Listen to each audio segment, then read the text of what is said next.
There we are. All right, perfect. We are live. I'm going to, real quick, Megan, I'm going to pull up the chat here just to make sure I can see the chat area while we talk and give other people time to get on. Sounds good. All right. And I'm just going to put a note out here for people to. There we are.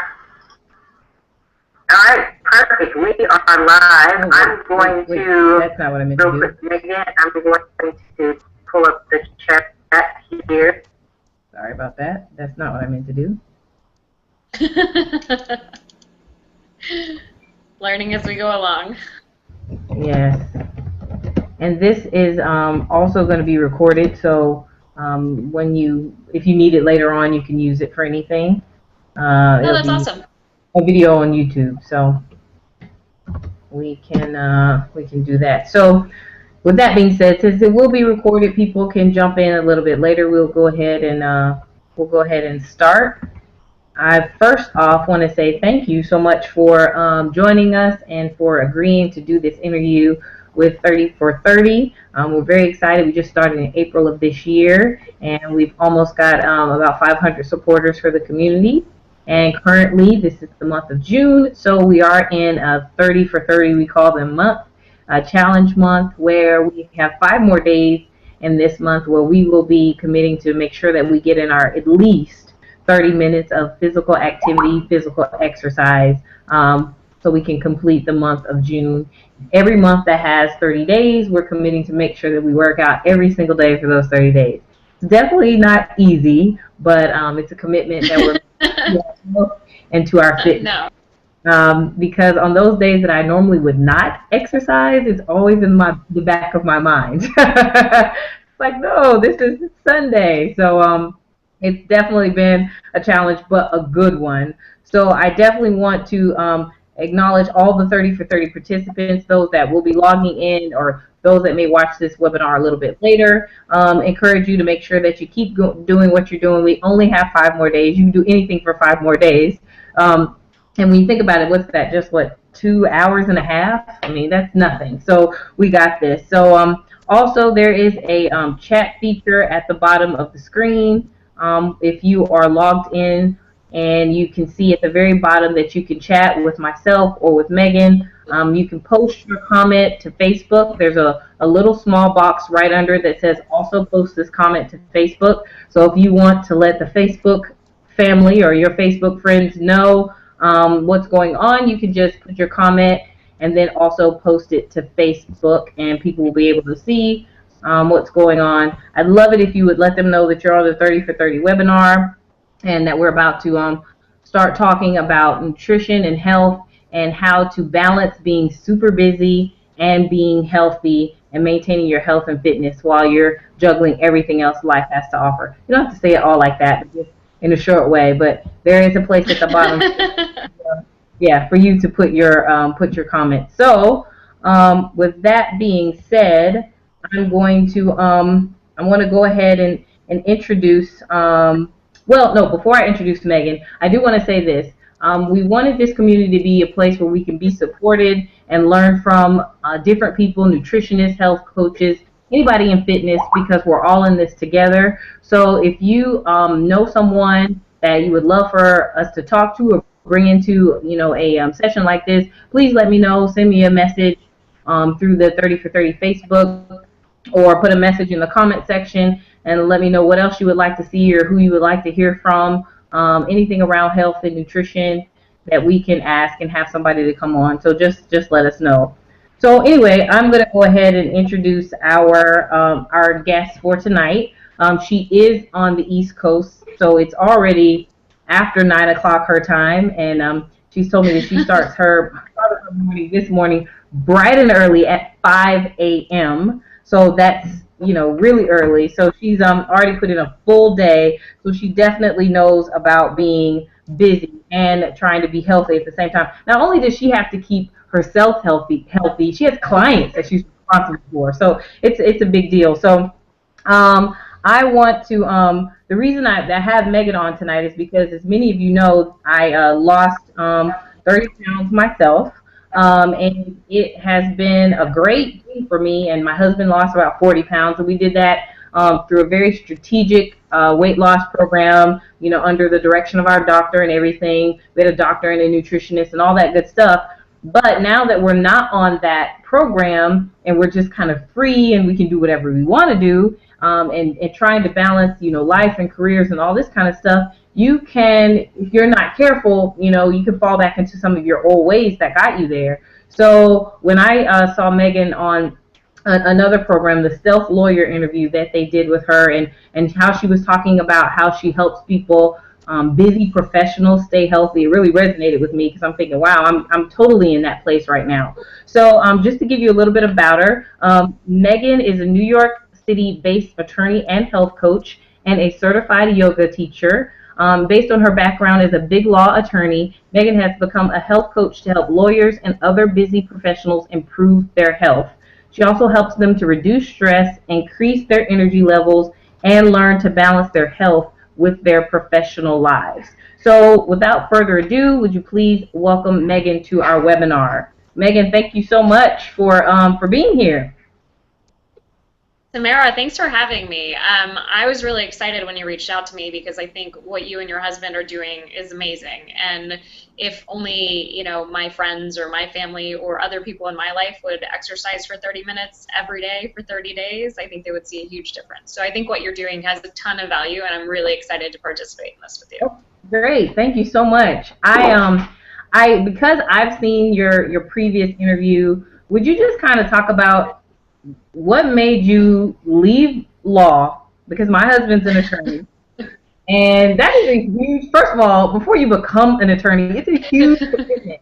You know, 3 years of law school. I mean, I didn't marry my husband until after the first year of law school, because most people tell me if I hadn't married him in the first year, we might not have made it, because you know, it's crazy to go through law school. And so you went through law school, graduate, you know, passed the bar, and now you are a big city attorney, and you change a career. How did that happen? Tell us. It was kind of a gradual thing. So I had been practicing law for a number of years, and I was feeling really unfulfilled. I was working a ton of hours. I wasn't taking care of myself. I was just feeling just unfulfilled and miserable and a little sad and also really unhealthy. You know, like, because I was miserable and sad and working too many hours, I didn't take care of myself. And I didn't eat well. I went out and I was binge drinking a lot. I had a lot of stomach issues from all the stress. I was kind of a mess. And, you know, over time, I practiced law for 5 years. And over time, you know, I sort of got the hang of being healthy while being an attorney and figured out how to fit a lot of exercise and eating well into my lifestyle. But the first few years were really rough. And I had been thinking about, you know, making a change and thinking about going to yoga teacher training and becoming a yoga teacher on the side, but I wasn't really sure what the next step was. And then one day, my boss came in my office and he handed me a new assignment that had to do with a new client. Everything okay? Yeah, everything's okay. Good. All right, good. You were shaking your head. I was afraid no one could hear me. Oh, yeah, I can hear you. All right, great. My boss came in my office, brand new assignment, brand new client, and he said, I think you're going to like these guys. They're really into health that you care about. And I was like, okay. And it turned out to be the Institute for Integrative Nutrition. And I learned about health coaching as a career and that it even existed. And then I just fell in love with the idea of doing that and starting my own business as a health coach, and also connecting that with my desire and my passion to teach yoga. So taking everything that I cared about in life, which is like making myself healthy and making other people healthy around me, and then adding that in with the yoga, I just figured it would be perfect. And so far, it's been a year since I left the law. It was a year on June 16th, 2013 is the day I left, so it's been a year and a couple days, and I feel fantastic. Wow. Tell us, yeah. Okay, for people who don't know or maybe not that close to attorneys, what were your hours like? I mean, paint a picture. So there was a period for about 3 months where I think I may have had 3 non-consecutive days off. Wow. Like, yeah. And my hours could be anywhere from about 8 in the morning to 3 in the morning the next day, or Well, like, or a light day would be 10 in the morning till like 8 o'clock at night. That would be like a normal day for me. So people talk about like, oh, I work a 60-hour work week or an 80-hour work week. It's not lawyer hours. You tend to bill for hours. So I would work more hours than I would bill, and I would bill some weeks I would bill 100 hours. So that means I was billing 100 hours of the week. It was pretty crazy. wow. Yeah. That is a crazy schedule. First of all, congratulations for walking. I mean, first of all, it takes courage. I mean, it takes a real courage to walk away from, even with those hours, all those other hours that you spent in education and working towards this career and getting this career that so many people want, and to take the courage to walk away from that. But obviously, I know, with some of the health things that you were experiencing, that I'm sure that helped. But let me just ask you this before we move on, because you said it's your boss who kind of came to you and said, "Hey, meet these guys." So how did that conversation go when you go to boss and like, "Hey, boss, thanks for introducing me to my new career." How did that go? It actually went pretty well. I think he was a little baffled when I Yeah. told him that, I was planning to leave, and they were actually very understanding and gracious about it all, and gave me a leave of absence and said, if you want to come back, let us know. Like, please come back. But they maybe tried to talk me out of it a little bit, just a little. Yeah. But they were very, very understanding about it. It was, it's always awkward. It's it's terrifying to leave something new, and then you have to deal with other people's reactions, and then you just have to stick with your gut and say, this is what I want to do, and this is what's going to make me happy, and maybe it's not going to make me happy forever, but it's going to make me happy, so I'm going to do it.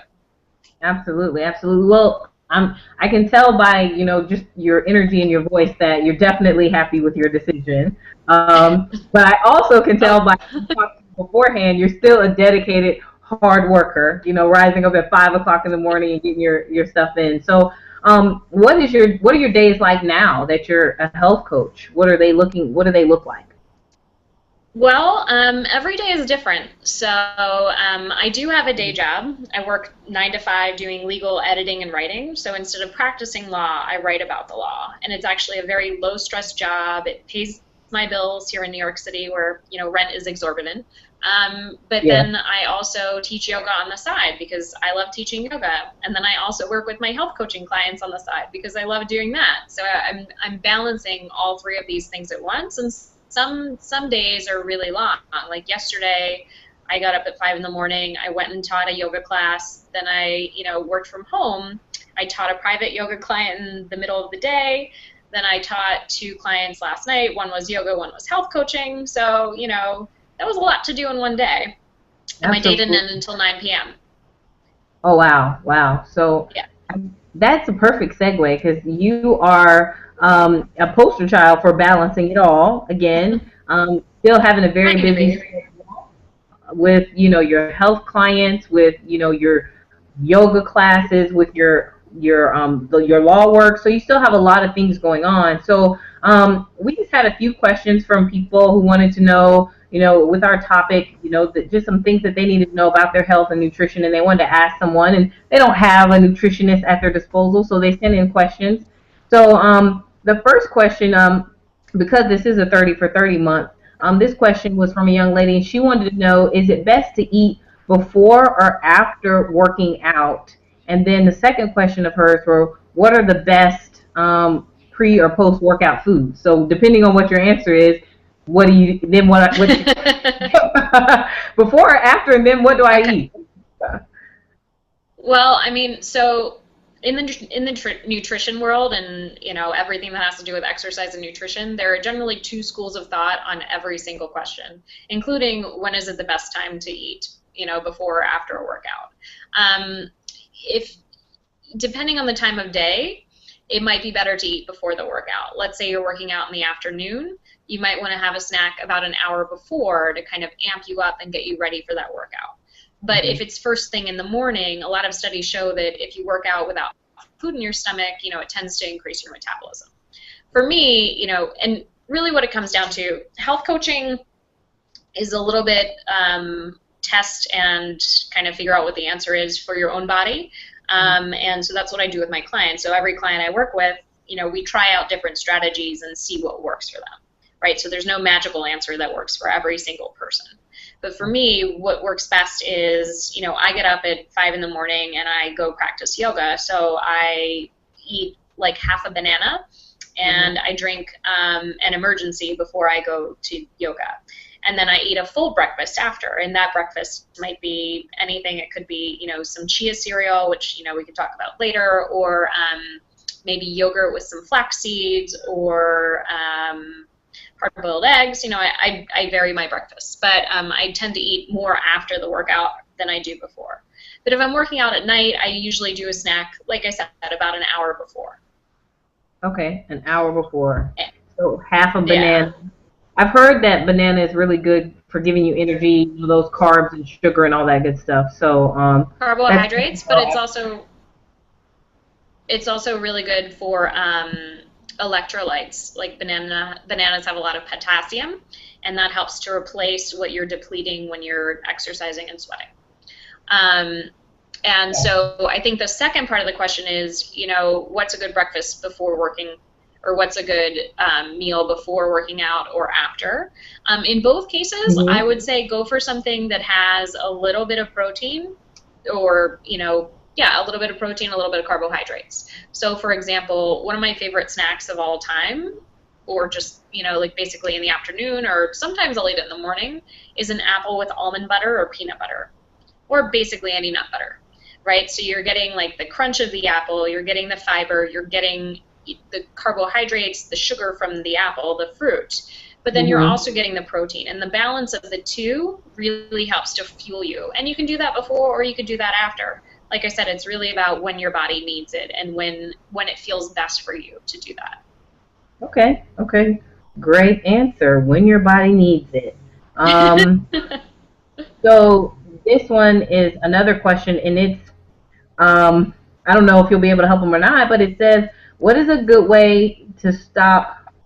They feel like they're doing a lot of binge eating, I guess, you know, where people do that, oh, I'm going to eat all this today and then go on a diet. I think I was a professional, you know, kind of, oh, eat all of this and then go on a diet Monday, but this whole kind of, how do you stop that binge eating cycle and try to get healthy? What would be your recommendations? Well, I mean, that's a really tough one, right? And so it comes down to, again, what the individual person is going through. But in my experience, both with myself and my clients, when you're binge eating, it's usually for a reason. You know, when I was an attorney and I was working crazy hours and I was stressed out and I just didn't really like my life, I would binge eat because, like, nothing else would fill me. You know, I felt like I needed to shove something in there to make myself feel better about it. Or I'd get home from a long day at work and I just want something to soothe me. And maybe that something soothing was like a bowl of pasta, or maybe it was a bowl of ice cream, but it was something that I needed to put in me to fill the void, right? Yeah. And so a lot of people are dealing with their own voids, their own stressors, their own triggers for binge eating.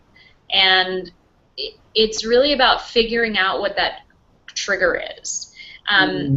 The Institute for Integrative Nutrition, where I went to school, has this theory called deconstructing cravings. Joshua Rosenthal, the founder, it's kind of his term that he coined, but it's basically about thinking about your craving. Like, let's say I'm craving a bowl of ice cream, and I could be craving it for any number of reasons. I could be craving it because I am PMSing, so I really need a bowl of ice cream, or I'm stressed out, or my boyfriend just broke up with me, or, you know, I just have too much on my plate and I can't think of anything else to do but eat, or it's really hot and ice cream sounds good. Another reason could be, like, I'm missing fat in my diet and so I'm looking for it elsewhere.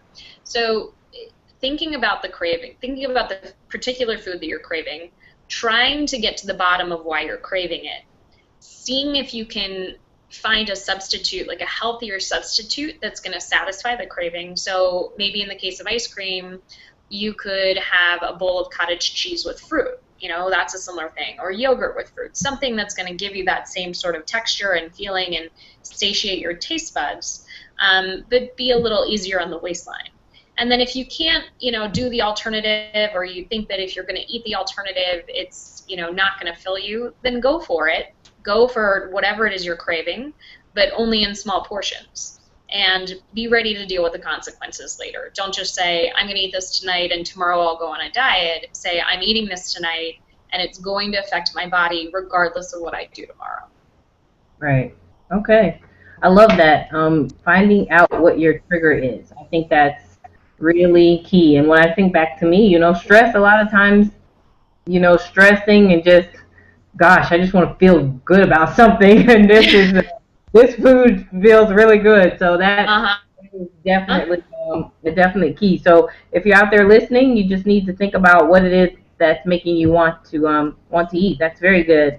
The third question is, I have to eat out a lot because I'm constantly traveling for work. I find it hard to find healthy options because I'm on the road so much. So what do you recommend? Well, that's a really tough one. We've all been there. We've all been at that airport, and Yeah. every option just seems to be laughing at us, right? Yeah. I'm gluten-free. I'm gluten-free, and it's like, okay, I can eat this bag of nuts, and I could eat a banana. But that's Yeah. what I go with. I go with the bag of nuts and the banana, because that's the only thing that I'm gonna walk away from the airport not feeling awful and bloated. I see. So, if you're traveling by air and you can't bring too much food, then try to stick with fruit, nuts, salads if you can at airport restaurants, water, lots and lots of water if you're flying, because we tend to get dehydrated on the flight, and then there's all that salt in the airplane food. And the airplane food, if you have the choice between meals, choose vegetarian, because the vegetarian is going to have fewer calories, less fat, and it's just going to be a little bit better for you than the meat choices would be, or the ones that are filled with cheese. So those are good airport tricks. Driving on the road tricks might be a little different, right? Like if you're driving in your own car, pack healthy snacks, like pack chopped up veggies, pieces of fruit, a bag of nuts, things that you can snack on that will fill you up while you're driving, but don't come in a bag of processed yuckiness. Very good. I love that. Great, great suggestions there. This one's kind of along those same lines. So you may have one or two other things to say. This person says, "I know eating healthy means cooking, but I don't know how. How can I eat healthy at restaurants?" Okay, well, before I get to the how can I eat healthy at restaurants thing, the I don't know how to cook thing, you can learn. It's Yeah, it's easy. true, It's true. easy. It's the fear, right? Like we all have a fear of something, and maybe it's the fear of cooking. For me, I've just talked about it on my blog, but it's a fear of deep water and swimming. But you know what? I'm getting over that deep water, and I am swimming. Oh, sorry, I'm That's having a okay. little battery issue. That's, But sorry, it's okay. just need to plug in. Anywho, so it's being afraid of getting in the kitchen shouldn't be an issue. You should just get in there, get your hands dirty, and there are plenty of really simple, easy recipes that you can make. Barely any effort, you don't even need to turn on the stove. You can make a lot of salads, a lot of just like small things that don't involve cooking. So that's one part of the question. The other Very, part is eating healthy at restaurants. And this is something that's touched on in the slides, but there are a lot of things that we can do to make healthy choices. For example, let's just take a sushi restaurant, like a Japanese restaurant. Instead of getting 3 spicy tuna rolls and a thing of edamame, or spicy tuna rolls and some sort of dumpling, why don't you get 1 roll? Maybe it's spicy tuna, maybe it's salmon with avocado. That's kind of my favorite. And instead of having white rice, switch it for brown rice. The switching to the brown rice doesn't seem like a really big deal, but it makes a big deal for you, because eating whole grains versus eating processed and rich white things is going to help fill you up. It's going to give you the nutritional benefit of having the whole grain, and you're going to feel a lot better after eating it. So, you know, my takeout from a sushi restaurant is usually like one roll with brown rice, a seaweed salad, because seaweed is full of nutritional benefits like iodine and I don't know, any number of vitamins and minerals. It also has a lot of protein. So I stick with seaweed salad, one roll, and then maybe some edamame if I want to treat myself. And that's my order. Very cool. So, I'm gonna have to add that because I'm always tempted. I love sushi, and I'm always tempted to order 2 rolls because I'm like, I'm not gonna get full, but I've never thought about doing the seaweed salad and the side items. It's very good. But I did at the sushi place my husband and I like. They have black rice, so ooh, I have. I love black rice. Yeah, and I at first I was like, it freaks me out a little bit. I'm not gonna lie. You know, they bring it out. Your sushi looks different, but it still tastes just as good. And you're right, it is very filling. So, Sorry, I'm just figuring out the plug, but here we are. sure. So our next question is, what are some examples? And we're actually this is going to be in the slide, so we can just wait to the slide because this person just wants to know some examples of a healthy breakfast that are quick and easy and not too expensive. And since I know that's in your slide, we can kind of just wait till we get to. Sure. And then another question is about this person wants to know about water. How much should they drink? And is it okay, you know, do you still get to count it as water if you put all those crystal light packets in it? Okay. Well, first, let's talk about the quantity. So, you know, we've all heard it since we were growing up, 8 glasses a day. I mean, that's a pretty good rule of thumb to use for anybody. There's a really cool app that you can get for your phone. It's called Waterlogged. And that Waterlogged. Waterlogged, okay. Yeah, and that app will remind you to drink water throughout the day so that you don't have the excuse of, I forgot to drink water today. It'll make a sloshy sound on your phone, and, you know, then you just know it's time to drink water, and you can count how many glasses you've had per day. So, like, that's a good tip for that. But I'd say 8 glasses a day is a decent amount for someone who's not working out. If you're working out, though, you know, and you're sweating out all that water, you obviously need to rehydrate even more. So I'd say maybe 12 glasses. Depends on how hard you're working out. And it also depends on your body. So if you're very tall, very large, you know, you're going to need more water than a little person. Very good. And, you know, I was just thinking when you talk about sweating, too, some people live in very, you know, humid. I'm originally from Alabama, so very humid climate. Mm-hmm. So even if you're not working out, just going out and about makes you sweat. So you probably should, you know, drink more water in the summer. Very good. Exactly. And here in New York, it gets really humid and hot in the summer. So drinking more water in the summertime is just always a must. This person said, what are some must-have, I guess, appliances or tools or gadgets that every healthy kitchen should have? Is there any, you know, a couple, 2 or 3 things that you say if you're going to be healthy, make sure you have these things handy in your kitchen or I would say, you know, have pots and pans so you can do a little bit of cooking, get your hands dirty, do some cooking. A good sharp knife for chopping things, like especially if you want to make salads or veggies, you know, you want a good knife to do that with. But then otherwise, appliance-wise, I have a juicer. But a juicer, you don't necessarily need a juicer to be healthy. You don't need to drink green juice all the time to be, you know, in good shape and healthy, right? So a juicer is on, like, the higher end, like, wish list. Yeah. The lower end, you know, everybody can have one, is a blender. You can get those little magic bullets or a NutriBullet. That will save you so much time and energy. You can make smoothies. You can make, you know, some of the chia things that I'm going to talk about in the slides. You can make salad dressings in a blender. Like, a blender is just super easy. So, yeah, those are the main things. You don't need anything super fancy. A juicer would be great. A food processor or a high-powered blender might be another great addition, but you don't have to have those things to be healthy. All you need is healthy food. Very good. That's very good. Because, you know, I think some people get intimidated. I mean, I'll be honest, I have a juicer. I bought a juicer, but I haven't used it lately because I'm intimidated with recipes. Because, you know, I figure out all the recipes, and I'm like, oh my, I have this, but I don't have that. So I'm like, forget it. You know, it's like I've got ginger and a carrot. I don't know if that's gonna work. I need, all these other things. So, Oh, um, ginger and carrot. Let me just stop you for a second, Tamara. Ginger, carrot, cinnamon, delicious. uh-huh. That's all you need. Really? Oh my God, I've had that in my refrigerator for weeks.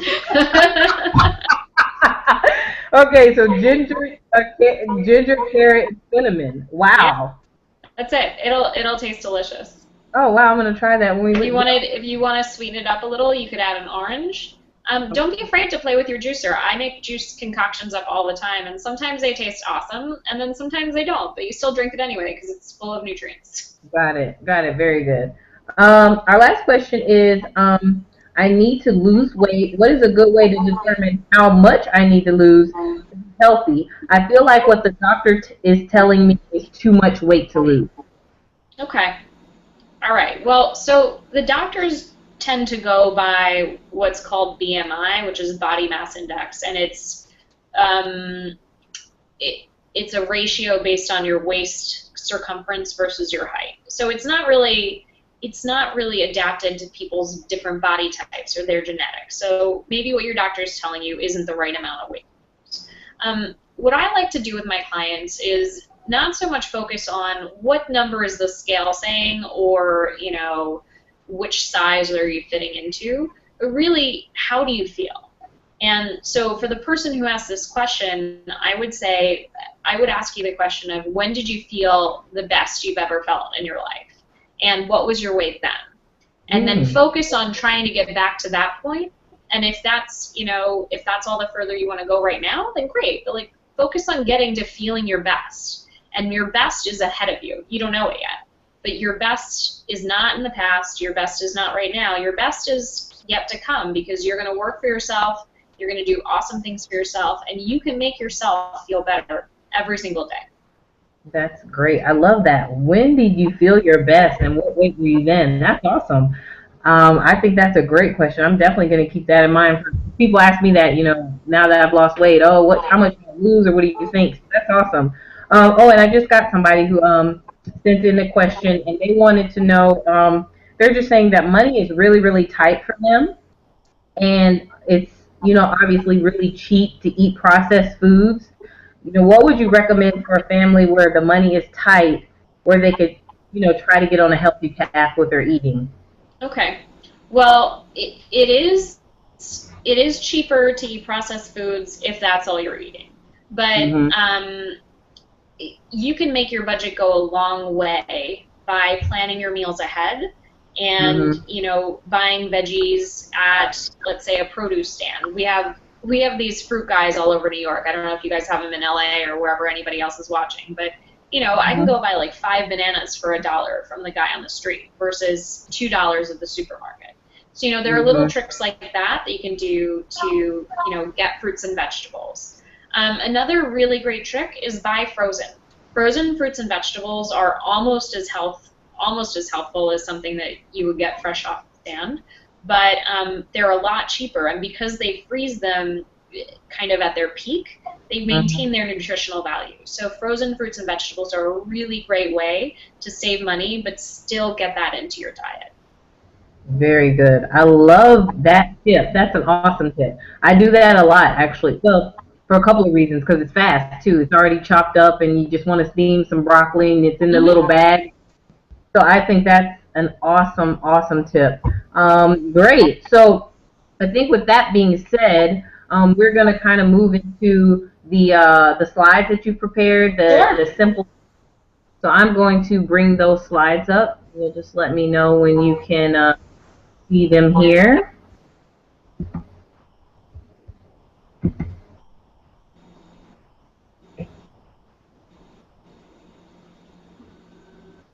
Alrighty.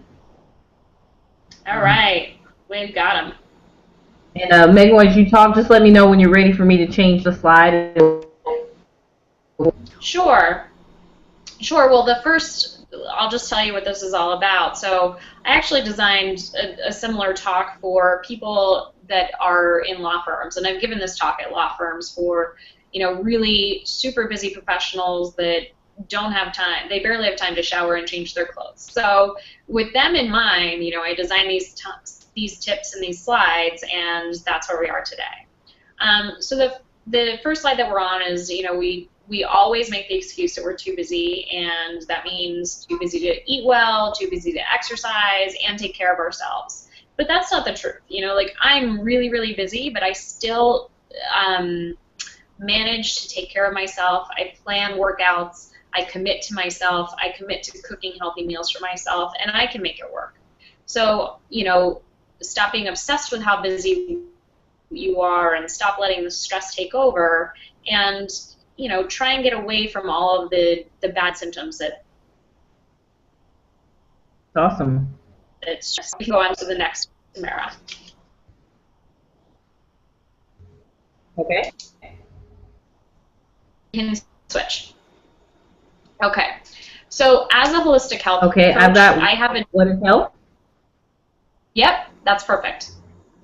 As a holistic health coach, my focus is not always on, how much you're eating or what you're eating or how much you're working out. Like, those things are really important to your health, but they're just two factors, right? Like, so your nutrition and your physical activity are really important, but how you feel, your mental wellness, your satisfaction with your career, your satisfaction with your relationships, whether you have some sort of connection with the universe or the people around you in the form of spirituality, and whether you take care of yourself and whether you love yourself are really important factors to how healthy you feel. And you can go ahead, Tamara. Okay.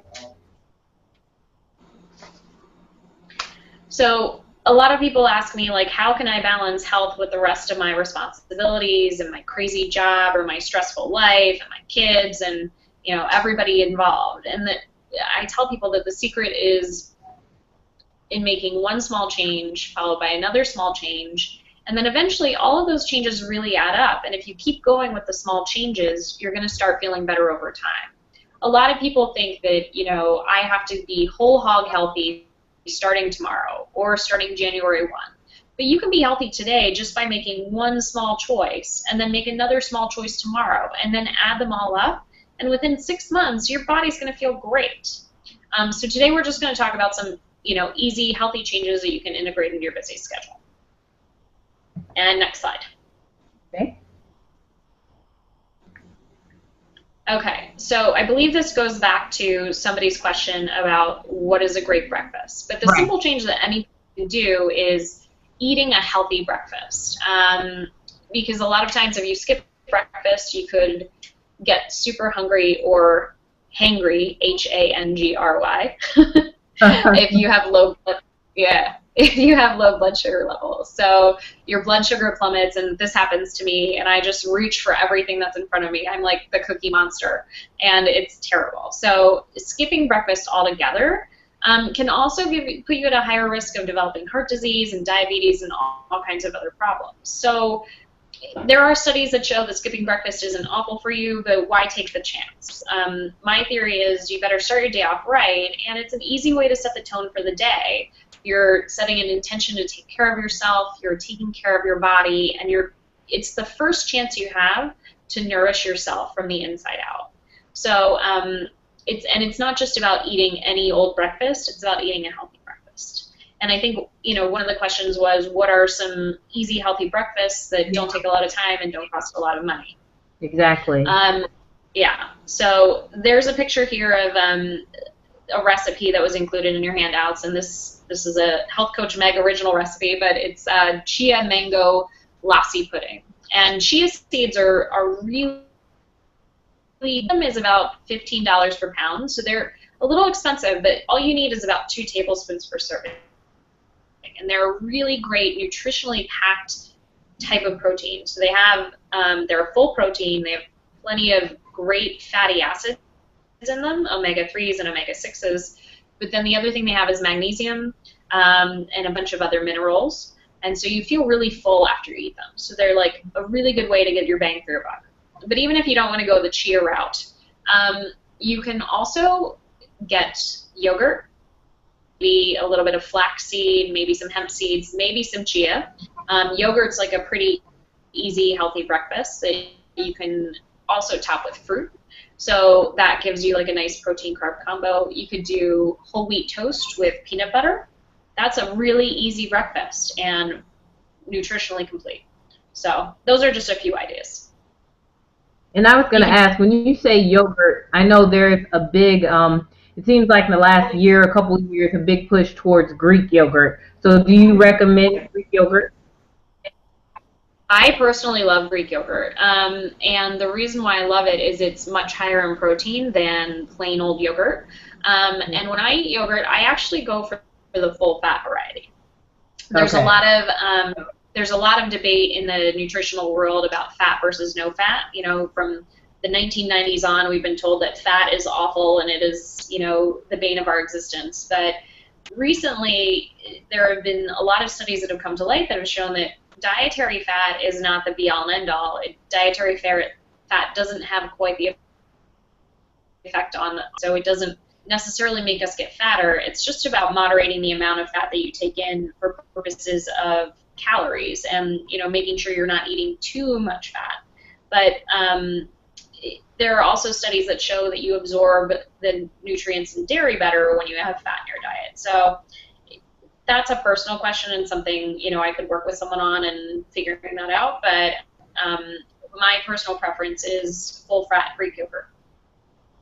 Very cool. I'm with you. All right. So simple change number 2. This one, I have actually set a timer on. They're called Fitbits or fitness bracelets. This one's the Jawbone version of it.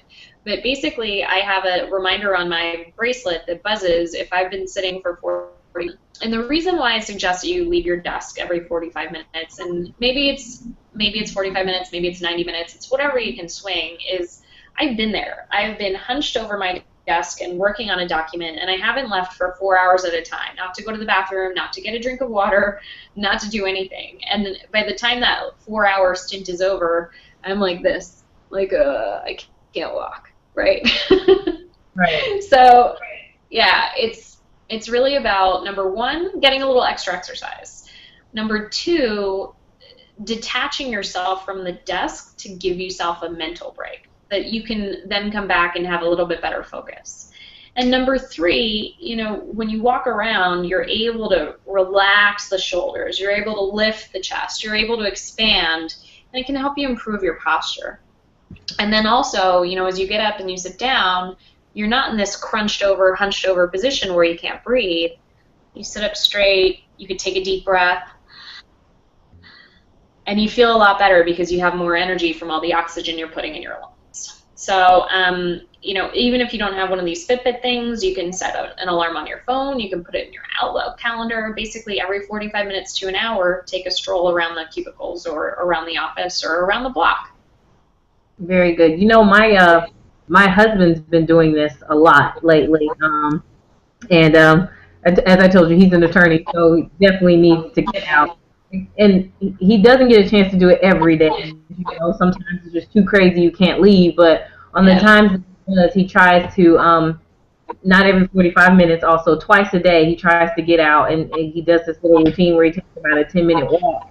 And he's been doing that for the last couple of weeks. He just said, you know, how much better, you know, it makes you feel, you know, just to get out of the office, just clear your Absolutely. head. There's just so many things, not just the exercise. It really helps, and then he can kind of go back in and you know, attack the rest of the day. So this is something I've got to get better. Got to get better at. I did it a couple days and then I slacked off. So I have to try this. I have to try this again. It's a great tip. Great tip. Thanks. So I think we talked a little bit about water. And you know what, to go back to answer the other question about whether Crystal Light is a good thing or a bad thing, Oh yeah. if the only way that you're going to drink water is by adding some sort of flavor to it, then, you know, put the Crystal Light in and get your water in. I mean, the holistic perspective is, you know, the less extra stuff you put in your body, the fewer chemicals, the fewer things that don't actually come from nature, the the better you're actually going to feel. But I know a lot of people that just can't drink water or don't like the taste of it, or, you know, can't drink it unless there's something in it. So I would opt away from Crystal Light if you can, but if you have to do it, there's also a more natural version of Crystal Light. It's like lemon extract that you can put in. You might want to try something like that. But going back to the slides, you know, a simple change that every single person can make, myself included, is drinking more water. And back in my law firm days, you know, I would spend those 4-hour periods at the desk, 5 hours, 6 hours, however many hours it took to get my task done. And at the end of it, I would, you know, not only be hunched over and have bad posture, but I would have a headache, my shoulders would hurt, I would have digestive problems, and then I would run to the cafeteria and get some food because I had finally had 5 minutes to eat, and I would eat whatever food was in front of me. And part of that is like dehydration. You know, dehydration, as these slides show, can cause a lot of really unpleasant symptoms, headaches, gas, dizziness, back pain, lightheadedness, any of those things. And then we also have the tendency, and studies have shown this consistently, that we confuse our body's thirst signals for hunger. And then we end up overeating because we just don't have enough water in our bodies. So the best thing that you can do is to drink more water. Maybe it's 8 glasses a day, maybe it's 12, depending on your workout or your bodily needs, but, you know, try it out. And there are a couple of things you could do. I have a 1-liter Nalgene bottle that I keep on my desk, and every 6 hours or so I make sure I drink that. There's also the waterlogged app that I was telling you guys about that, you know, reminds you to drink your water. And then a third idea is for people that don't want to do either of those things is get a case of bottled water, leave it at your desk. And, you know, every time you're thirsty, drink that. It's not the environmentally friendly route, but if it's going to make you drink water, then I say go for it. Absolutely. I love so number 4, color. Colors. And I have to say, this picture is another Health Coach Meg original recipe. That's shrimp and quinoa and arugula and a bunch of other yummy stuff in there. But thank you. Basically, colors in our foods, and I'm talking about natural colors. I'm not talking about Doritos or Cheetos or anything that's like processed colored. the things that come from nature that are just beautiful and vibrant in color give us the same beautiful, vibrant energy on the inside in the form of antioxidants. And antioxidants, they basically prevent oxidization of the cells, which, you know, prevents free radicals, which prevents cancer, yada, yada, yada. So everybody throws around the word antioxidant, but that's kind of what it means. And a shorthand tool of figuring out whether your food has antioxidants in it is to look at the color. Is it a beautiful, vibrant fruit or vegetable? If so, eat it, and eat a lot of it. And so a trick for making any meal just a little bit healthier, and you can do this with the frozen fruits and the frozen vegetables, is make sure that at least half of your plate is filled with colors. You know, for example, today I had fish for dinner, but instead of having, you know, a bunch of other stuff that I didn't need with the fish, I had arugula and then some sautéed yellow squash. So green from the arugula and yellow from the squash, and I mean, it's like a beautiful color medley. And my belly liked it, so it was good. Very good, very good.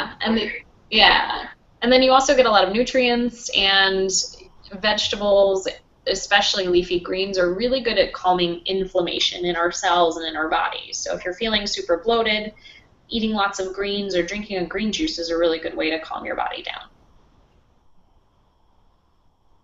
So let me ask you, this is funny that you would say the colors are antioxidants. I'm originally from Alabama, and I was just there this past weekend visiting my family and stuff, and my mom just said this. She makes, I mean, her breakfasts are so untraditional because she's like read some article about antioxidants, and she's like has all these peppers, and she made my husband and I this delicious thing that somebody would think would be for lunch, but she made it for breakfast, and it was like red peppers and kale, and I can't remember what all it was, and with a little egg whites, you know, and just kind of made it delicious.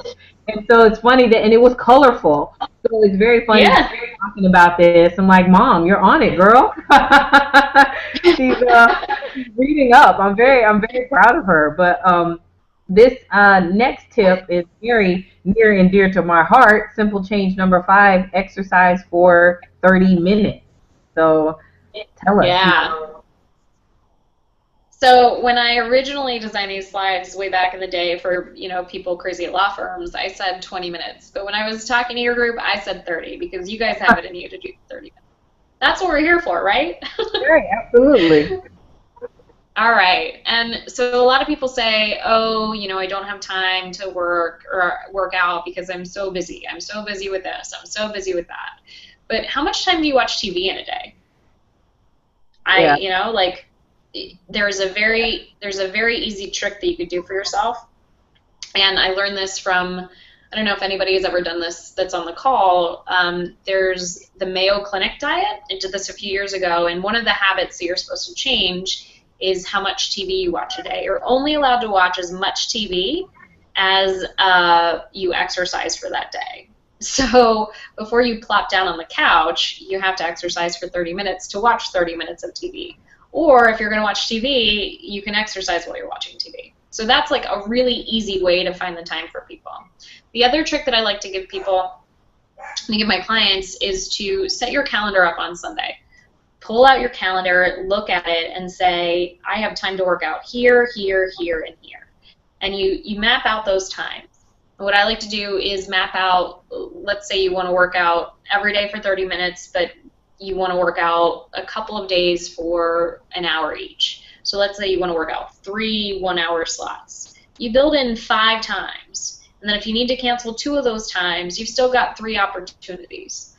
And then as far as finding 30 minutes, everybody can find 30 minutes. You can find it with the TV time. You can find it, as these suggestions on the slides are, take a walk at lunchtime, meet friends for an exercise session instead of drinks. You can find 30 minutes. But even if it's not 30 minutes consecutively, you can find 10 minutes in the morning, 10 minutes in the afternoon, 10 minutes in the evening. No problem. Absolutely. If I can do it, you can. I totally agree. 10, 10, 10. It's awesome. Simple change number 6: eat whole, unprocessed grains. So please tell me more. Okay. So when you eat things that are, first of all, when you eat things that are just white and not even close to being whole wheat, you're doing yourself a disservice because, number one, it can spike your blood sugar and can leave you feeling hungry for later. And I don't remember what number 2 is because I actually just said 2 things. But you're depriving yourself of the nutrients that actually come with the grain, right? So when you get something that's made with white flour that's been pulverized and all of the grain has been removed, you're not really eating anything other than sugar. And it's like eating a tablespoon of sugar. You're not going to feel full after that. You're going to feel really hyper for a little bit, and then 20 minutes later, you're going to be hungry again. So that's what happens when you eat the white stuff. When you eat things that are labeled whole wheat or whole grain, you're doing a little bit better, right? Like you're taking a step in the right direction. But the thing is that if you think about a piece of bread, and I learned this from my teacher, Dr. Andrew Weil at the Institute of Integrative Nutrition. But if you take this trick, if you take a piece of whole wheat bread and you crumble it up, and you can mash it up into a little ball. Think about this. Think about this ball of wheat bread or a ball of white bread. But you take a grain of rice in your hand. You can't really do anything to that grain of rice with your fingers, can you? No. No. And the reason is because this grain is intact. And so what that grain needs to do is it needs to be cooked. And even if it's cooked, you can't really do a whole lot to it unless you chew it up and you put it in your body. And so the things that are labeled whole grain, while they're better for you than the white stuff, you're still not getting the full nutritional benefit of this whole grain that you can't do anything with your fingers.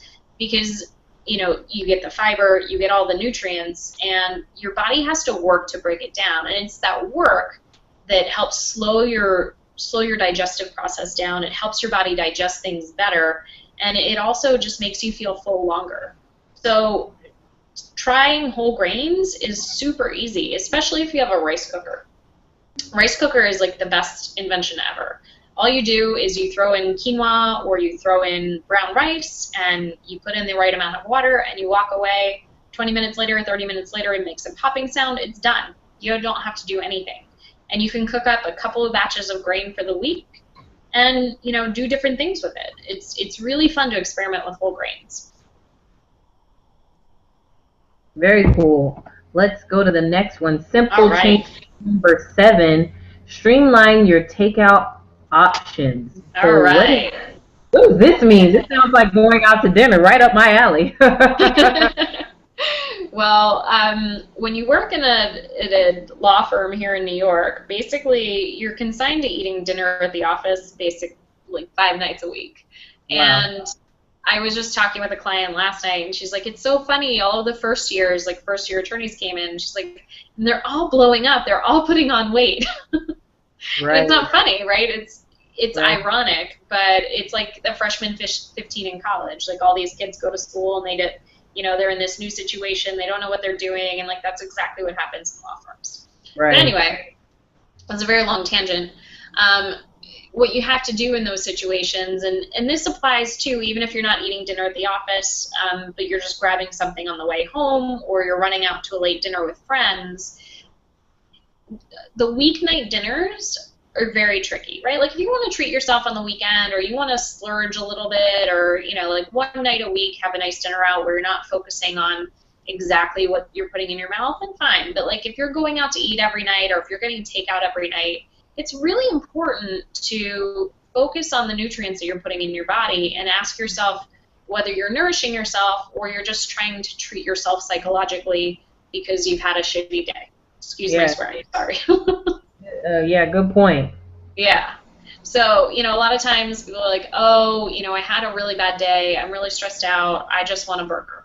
Or I just want, a big bowl of pasta. And these are the types of things that I used to eat back in my law firm days. And then I realized that those things are making me gain weight. And also, by the time I ate them, I felt sick and I was really unproductive later and just really unhappy.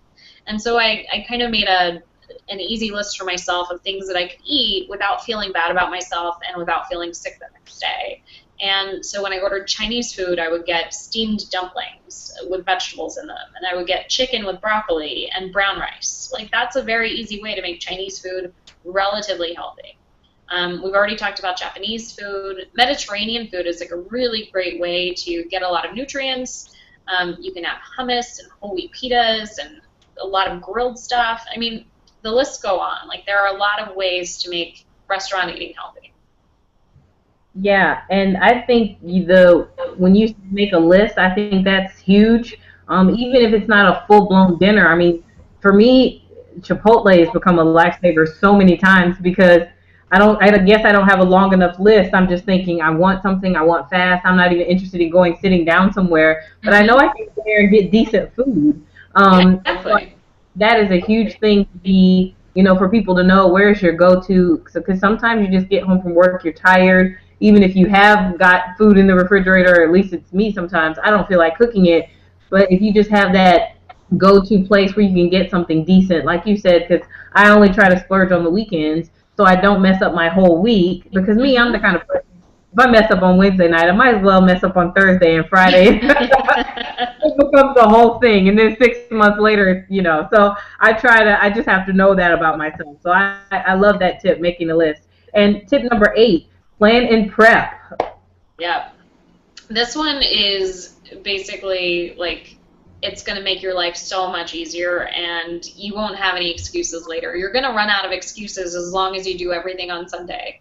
The first thing you can do is make breakfast for yourself that's going to last the whole week. And this breakfast is something that I do all the time. So a batch of chia pudding, whether it's this mango one, or I have a couple others on my website. One is a chocolate, and then one has pepitas in it. It's like a vanilla flavor. And so basically you take the chia seeds, you put everything in, you just plop it in a container, whisk it together, separate into 5 different containers. Then you have your breakfast for the week, and it stays good the whole week. You don't have to do anything else. And that literally takes, I put in 10 minutes. literally takes 5 minutes. I do it very often on Sundays. The other thing, you can boil a whole batch of hard-boiled eggs and have like hard-boiled eggs and a banana for breakfast. Or, you know, there are a lot of different options that you could do to prep your breakfast on Sunday. And lunch, for me, lunch is almost always a salad or a soup, and usually a salad. And so this salad that's right here that I wrote down, arugula with hemp seeds, cucumber, avocado, basil, and blueberries, balsamic vinaigrette, that's what I'm eating all week this week. And all I did on Sunday was, you know, prep the greens a little bit. I rinsed them off. I put them in a Ziploc bag with a damp paper towel, and that helps your greens stay good all week. Then I chopped everything up that I needed to chop, and I set it aside. And then the day I'm going to eat it, you know, I put it all together in a container, take the dressing with me, dress it later, and I'm done. Yeah, very cool. I love that.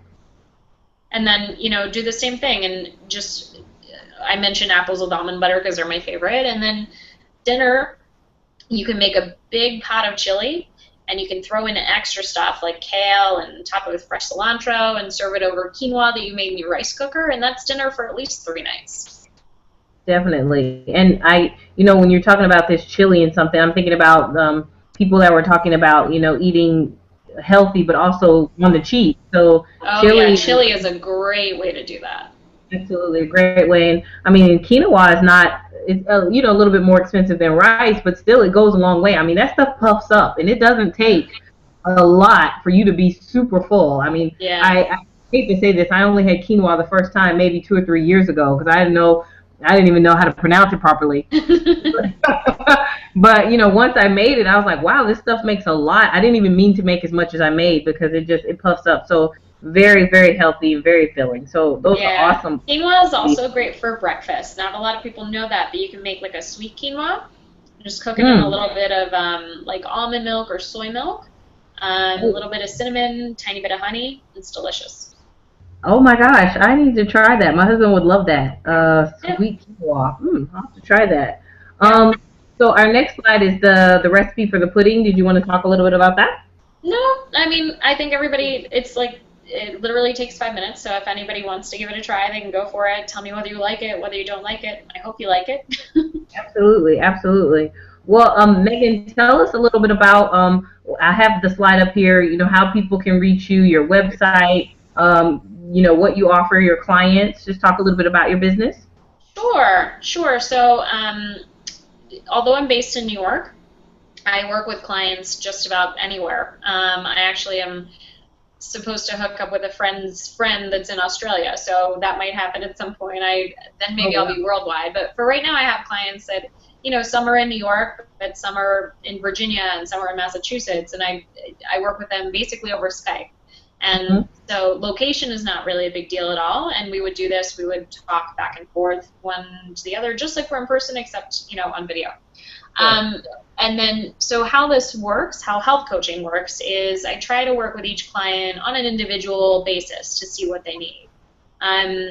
So if you're interested in losing a significant amount of weight, I might suggest that we work together for 6 months. If you're looking to just, you know, get through a stressful period of your life, or, you know, maybe drop a pant size or something, we might work together for 2 or 3 months. But basically, I kind of hold your hand through the process. We get together every 2 weeks, and we'll talk, you know, over Skype, or we'll meet in person. And during our sessions, we talk about what's going on in your life, and, you know, what healthy changes you can make in your life as it is right now, not your ideal, okay, well, when I have some time off, I'm going to be perfectly healthy. No, it's like, it's finding the way to make simple changes. And so then, you know, we work through issues, and we set goals every time. And so every week I give you a new set of goals, and you try to meet those. We meet again in 2 weeks, I give you a new set of goals, and we build on and build on and build on. And so by the time we're done working together, whether it's 3 months or 6 months, you've made a lot of really positive, healthy changes. And then from there, you know, we revisit whether we want to continue working together. But for the important part is starting out and figuring out whether health coaching is right for you. And to do that, I do a free consultation. So anybody who's on the call can, you know, set up a free initial consultation with me. It takes about 45 minutes. We decide whether we want to work together. And if we do, anyone who's on the webinar live that's registered with Tamara can get $25 off the service per month. So you get a reduction just for showing up today to this free webinar that Tamara was awesome enough to set up. Wow. So 25 off for being on the webinar, and the initial consultation is free. Great. So what is the best way for them to reach out to you? Is it via your email to set up the consultation? Yep. Okay. Email would be great. That is healthcoachmegnyc@gmail.com. Again, I'll say that again. Healthcoachmegnyc@gmail.com is the best way to reach Megan. Also, you guys should definitely go to her website, which is thelawyershealthcoach.com. Again, thelawyershealthcoach.com, and check out her website and everything. I just want to thank you so much for being here today. It's been thanks for having me. Really Thanks for having cool. me. This has been really fun. Well, I've definitely enjoyed it. I don't know exactly how to bring myself back on back on the screen here. It is hilarious. I'm still learning.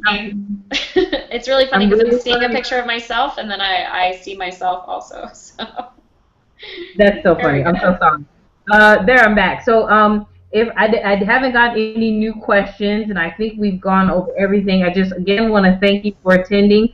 For all you guys that are listening, this webinar is being recorded, so you can get back to it on YouTube. You can share it with your friends, and of course they can still reach out to Megan. But those of you that are on here will get this special offer. But I'm sure she wouldn't mind if you shared it with somebody else, and through the initial consultation, they could see if they qualified or if they wanted to work with her. But she's a wealth of knowledge. I've learned so much, and I'm still on this health journey, but I've learned a lot today. I'm going to get up and start walking some more every 45 minutes. I'm about to make me some sweet quinoa for breakfast in the morning, and carrot, ginger, and cinnamon drink to wash it down. I mean, this was so informative, and I really appreciate you for being here. So any closing thoughts, Megan? No, I just wanted to say thank you again for having me. This has been really fun. I love what you're doing, and I will continue to support 30 for 30 and spread the word. And yeah, let's do this again soon. Absolutely, absolutely. Well, thanks, everyone. Thanks, Megan. And you guys have a great night. Bye. Bye.